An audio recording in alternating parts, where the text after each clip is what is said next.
Hi, I'm going to be showing you how to darn your pointe shoes. It makes it less slippery and you'll also be able to balance easier if you do it right. This is an undarned shoe, and if you look, it falls over when you stand it up like that. The darned shoe will stand by itself if it's done correctly. Alright, so I like to have pliers. It makes it a little bit easier to pull the needle through. Scissors. I like to use this thread. I can link it later, but there's also a ballet pink thread that you can use. I got that one from the Suffolk Darning Kit, but you don't really need the kit. It does make it a little bit easier, but you can just kind of like get the thread yourself. If you can see, this is about how thick it is. I don't know if you can tell. The needle we're going to use, there is darning needles, but those are curved and I find that they break really easily. So I like to use something about this thick, and it's about 2 inches long. If it's too thick, it's going to be really hard to push through the shoe. If it's too thin, it'll snap really easily. It's really annoying to have a needle snap on you in the middle, but it does happen a lot. I don't use a thimble, I use a spoon. It's a little bit easier for me, so. Alright, so I'm going to use the white one today. So the first thing we're going to do is we're going to take 3 arms length of thread and then cut each one. So we have 1, and then we're going to cut it. And then we have 2, we cut it. And we have 3.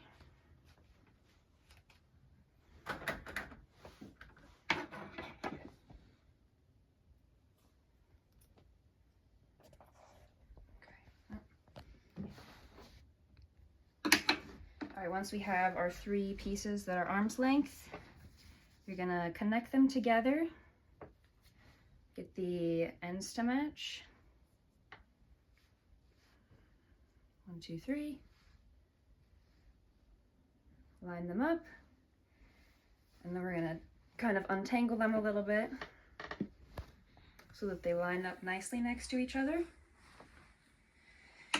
And then I'm gonna thread it into my needle. I should have had better scissors. I'm gonna thread it into my needle that's about 2 inches long.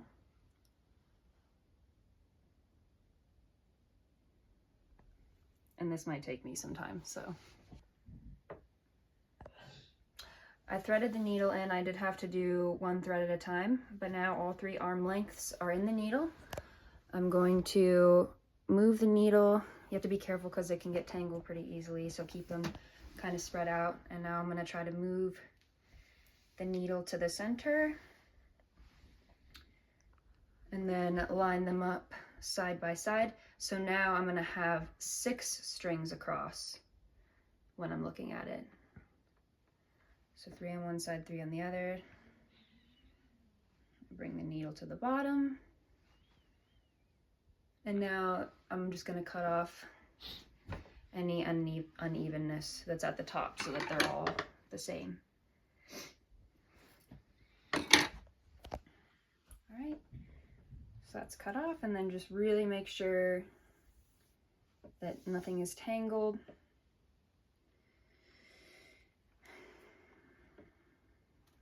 So that it doesn't give you problems later.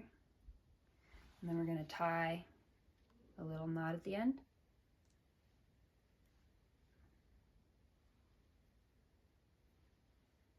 Just flip it around. Try to squeeze it really tight so that the knot is really tiny and tight. And now we're ready to actually put the needle in the shoe. So I normally like to start around the pinky toe. And what's going to happen, so if this is my left shoe, I'm going to start at the pinky toe. And I'm going to work my way around the bottom of the shoe first, and then over on the top, and then back to where I started. You're always going to start on the outer part and then work your way to the inner part and then tie off each one. So I'm going to start about, where did I say? I'm actually going to start over here, but.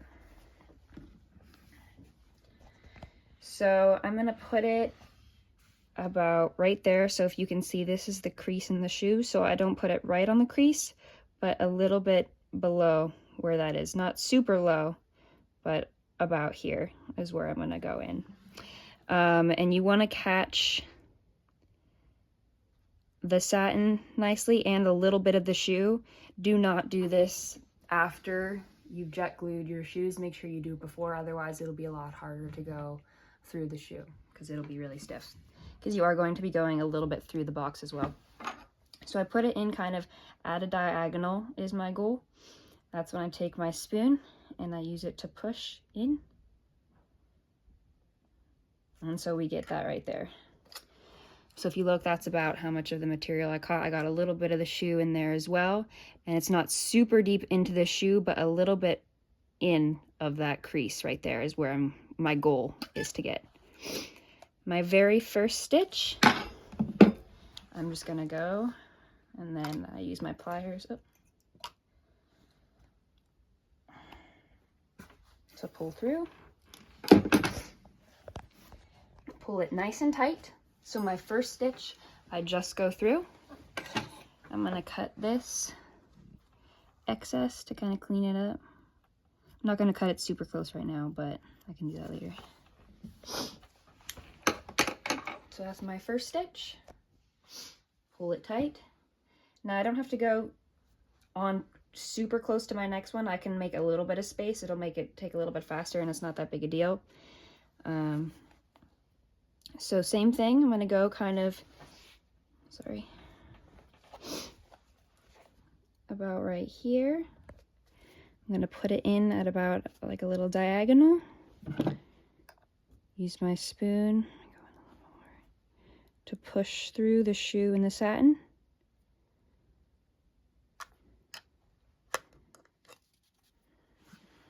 So I get about there. Now after my first stitch, things change a little bit. So now I'm gonna take this part that's hanging, I'm gonna wrap it over the needle, and then I'm going to pull through with my pliers again.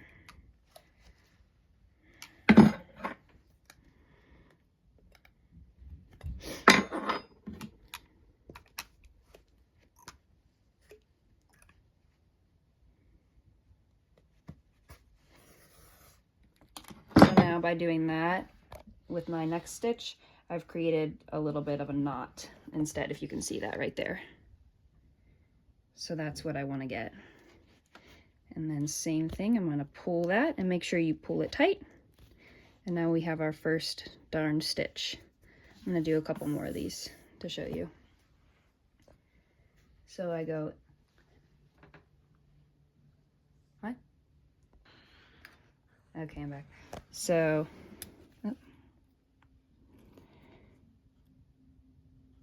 in at a diagonal, push it in.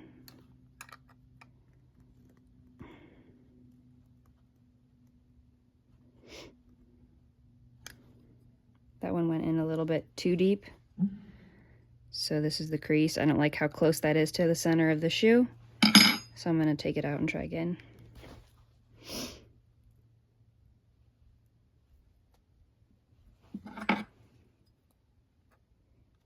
Angle it a little bit differently. See if I can catch it a little better this time. Okay, it's fine enough. Push the needle part way through. Grab this.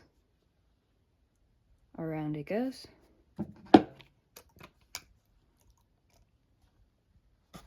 Pull it through.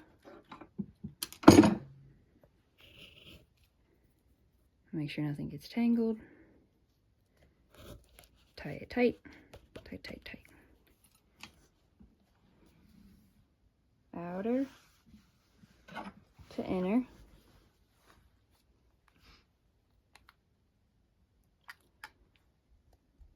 Push it almost all the way through. Around it goes.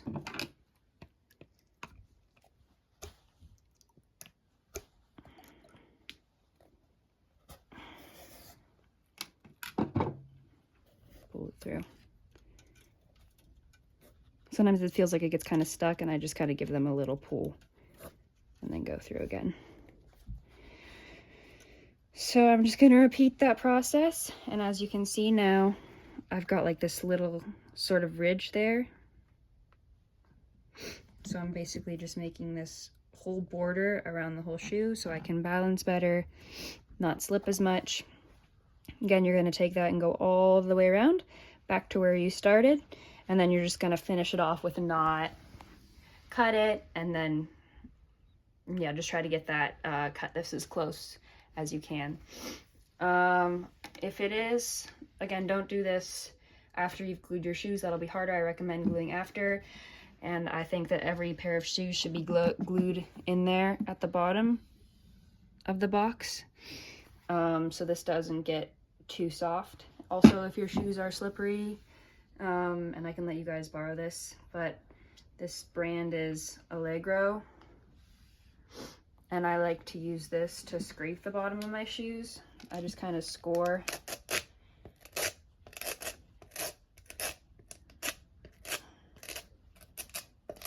kind of any which way there, and it kind of gives me a little bit more traction, gets the rosin kind of stuck in there a little bit more. But yeah, let's pause and then I'll do a couple more.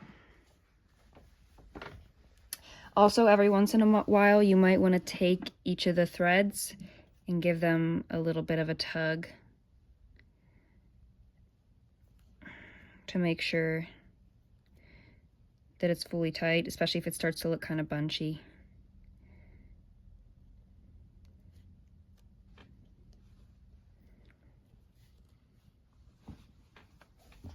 Okay, I'm gonna do one more stitch.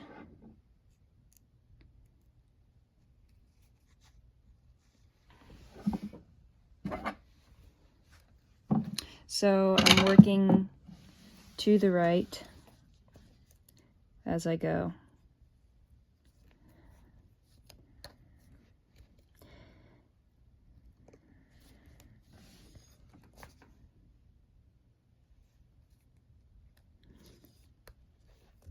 Again, kind of diagonally.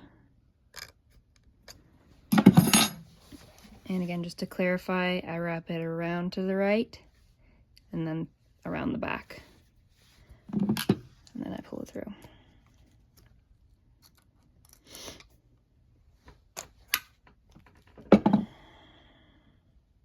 I'll figure that out later.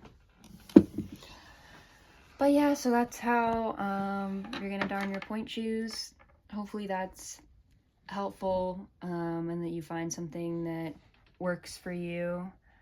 You also might need a little bit longer than 3 arms lengths, because if not, you might run out of space. Like, you might finish about here, and then you just have to finish off your knot, and then you get more and start again. So not the end of the world, but also if you do have too much, then it's kind of just a lot to work with, and it gets tangled a little bit easier. So that's why the arm length is kind of what's helped me the most.